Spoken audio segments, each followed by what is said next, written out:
आप अपनी न्यूज़ के सभी वीडियो पाएं सिर्फ एक क्लिक पर। चैनल को सब्सक्राइब करें और फिर बेल आइकन जरूर दबाएं। सबसे बड़ा अनऑर्गेनाइज सेक्टर आज श्रमिकों का है, काश्तकार किसानों का है।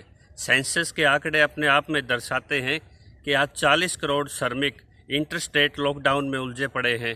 काश्तकार किसानों की संख्या भी आपको हमने अपने पिछले सेगमेंट में बताई है।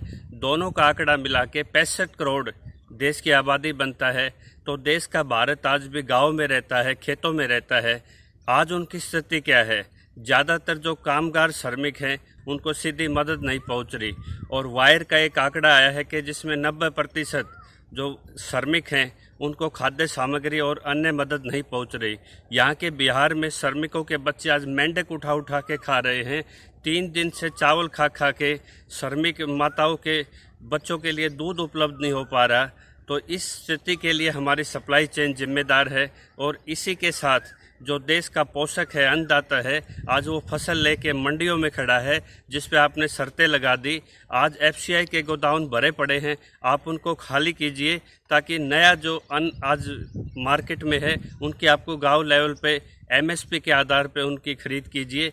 जब आप दोनों सेक्टर में सीधा उनको एमएसपी का लाभ देंगे, बोनस तो दूर की बात है, आप संपूर्ण खरीद कर लीजिए, एमएसपी के आधार पे कर लीजिए और मजदूरों को सीधा डीबीटी में डालिए।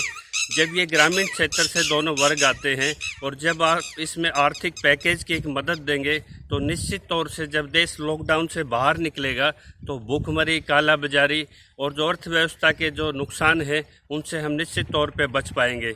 आप इसका एक बड़ा एग्जाम्पल आप चाइना को देख सकते हैं, जिसने अपने पिरामिड अर्थव्यवस्था में सबसे नीचे आधारभूत एक निवेश किया और जितनी गरीबी भारत ने 18 साल में कम की है उन्होंने मात्र 4 साल में कर ली। जितनी भी बड़ी अर्थव्यवस्थाओं के आप उदाहरण देखेंगे तो उनकी जड़ मूल में जाके देखोगे कि उन्होंने अपने श्रमिक और किसान को इज्जत दी है और आपने इनको सबसे बड़ा दरकिनार किया है। तो आज सवाल ये उठता है कि ये दोनों वर्ग आपकी प्राथमिकता में हैं या नहीं।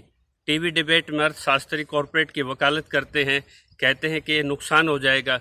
नुकसान वो हो जाएगा अगर आप किसान को अगर सीधा निवेश करोगे, श्रमिक को करोगे, उनकी पूंजी तुरंत बाजार में आएगी और भारत अर्थव्यवस्था उठेगी और पॉवर्टी का ग्राफ एकदम गरीबी का ग्राफ, गरीबी घटेगी। तो आप इस दोनों सेक्टर को नज़रअंदाज ना करें। आज समय की मांग है और भारतीय अर्थव्यवस्था को अगर कहीं उठाना है तो इस संकट को आप एक अवसर के तौर में तब्दील कर सकते हैं। तो हम सरकारों से यही मांग करते हैं कि जो ये ऐतिहासिक भूल आप करने जा रहे हैं, इन दोनों वर्गों की सुध लीजिए, क्योंकि आज किसान की आय 6,000 के आसपास है और मजदूर की आय 10,000 के आसपास है। दोनों की बेहतर स्थिति यदि हम कर देंगे तो निश्चित तौर पे इनके बगैर देश नहीं चल सकता। उद्योगपति के बगैर चल जाएगा, आईएएस आईपीएस के बगैर चल जाएगा, आपके हमारे बगैर। लेकिन अगर किसान ने और श्रमिक ने अगर मेहनत करना छोड़ दिया, खेत छोड़ दिया, तो ये देश भूखा मर जाएगा। जय किसान। आप अपनी न्यूज़ के सभी वीडियो पाएं सिर्फ एक क्लिक पर। चैनल को सब्सक्राइब करें और फिर बेल आइकन जरूर दबाएं।